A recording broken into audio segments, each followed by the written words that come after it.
So here's my question for y'all today. What is your metric or your measurement of success? Hey guys, happy Friday. Today is Friday, September 27th. This is episode 41 of Fearless Fridays, and I thank you for watching as always. Whether you're watching on Facebook, IGTV, YouTube, thank you so much for watching. If it's your first time, welcome to the show. Hop on over to YouTube. There are 40 other episodes you can binge on.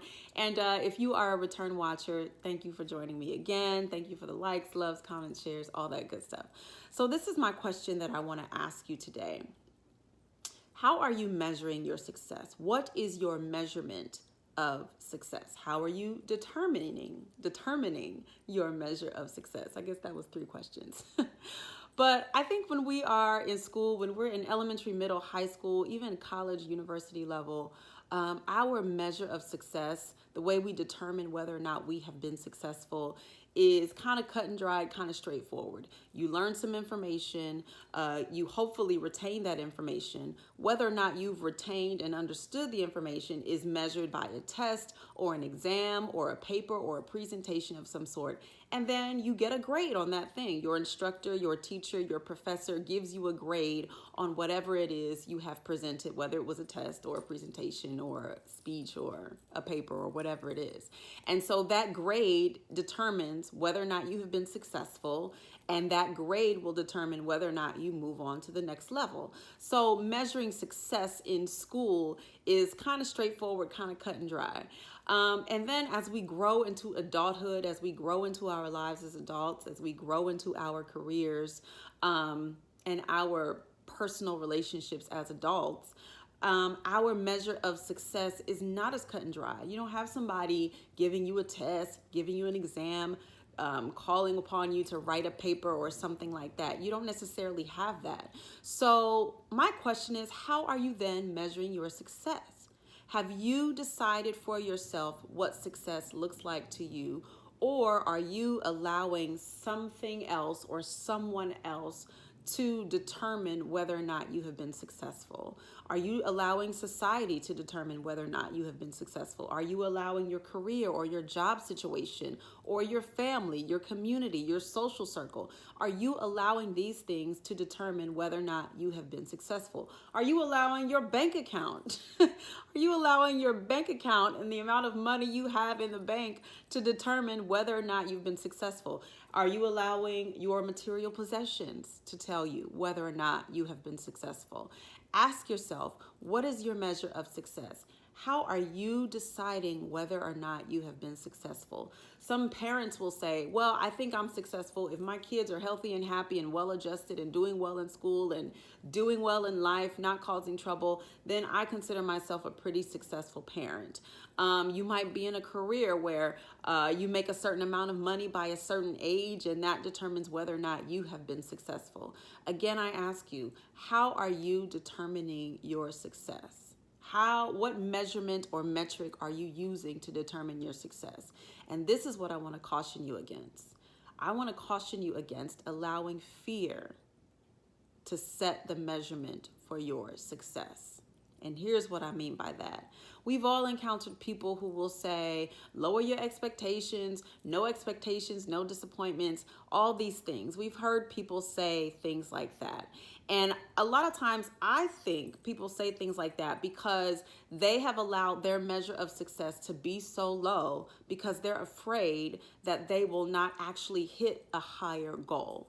They're afraid to shoot for the stars because they're afraid that they won't hit it. So they'll say, that's not success to me. My measure of success is on a lower level. And so then they will tell you, lower your expectations, lower your measure of success, lower your standards, because they themselves are too afraid to set their standards or their expectations or their measure of success higher. They're afraid to set it higher because they're afraid that they won't hit it. And that's what I want to caution you against today. Not allowing fear to determine your level of success. You can set your bar high. You can set your expectations high. You can set your standards high.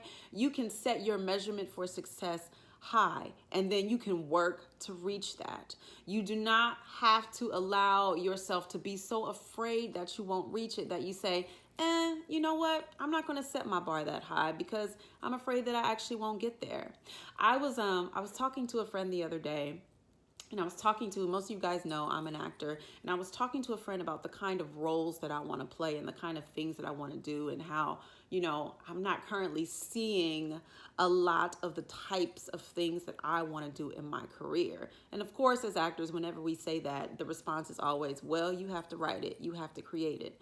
But one thing that I realized is when I was talking to her and telling her the kinds of roles that I wanted to play, I realized that there was a time in my life where I had a thought or an idea for a story that I wanted to tell. And the story that I wanted to tell was exactly the kind of role that I had just told her that I wanted to play. And I realized that I had, in my mind, set that idea, that vision, that goal that I had to tell that certain story. I had kind of set it to the side because I knew that I would have to be the one to make it happen. And I was nervous, I was skeptical, I was maybe even a little afraid that I wouldn't be able to tell the story on the level that I wanted to be able to tell the story. I was afraid that I wouldn't be able to execute it the way that I wanted to execute it. And so because of that, I just put it to the side. And every once in a while, the story would creep into my mind, and I would say, wow, I would really love to tell that story. But the fear took over. I don't know if I can write on that level. I don't know if I can execute it the way I want it to be executed. So rather than actually try and go for it and learn what I needed to learn and challenge myself and push myself to tell that story, I allowed myself to put that dream on the back burner. And I thought to myself, wow, you didn't even realize at the time that the dream role was a role that you've thought about playing for a very, very long time, a couple of decades at least. Your dream role is a role that you knew you would have to create and write for yourself. You knew that. But because you didn't know if you would be able to write it at that level or create it or execute it, you allowed yourself to put it to the side and put it to the back burner. And I want to challenge you guys all, don't do that. You know you have a dream, you know you have a vision, you know you have an idea for something great that you want to do. And there might be a little part of you that says, I'm afraid that I can't do it on the level that I want to do it on. I'm afraid that I won't be able to execute it on a high level. I'm afraid that it won't be good. I'm afraid that I won't be able to do it. And I'm going to challenge you to think about that dream. Think about that goal. Think about that vision. Think about that thing that you wanted to do, that you allowed yourself to place it on the back burner because you were afraid that you wouldn't be able to execute it. And you went for something a little bit lower. You went for the low-hanging fruit. Shoot for the stars. Shoot for the top. Raise your level of expectation for yourself. Raise your measurement of success for yourself. Go back to the original plan, the original idea, the original vision, the one that seems so far out of reach that you know you need more than yourself to reach it. Go back to that one.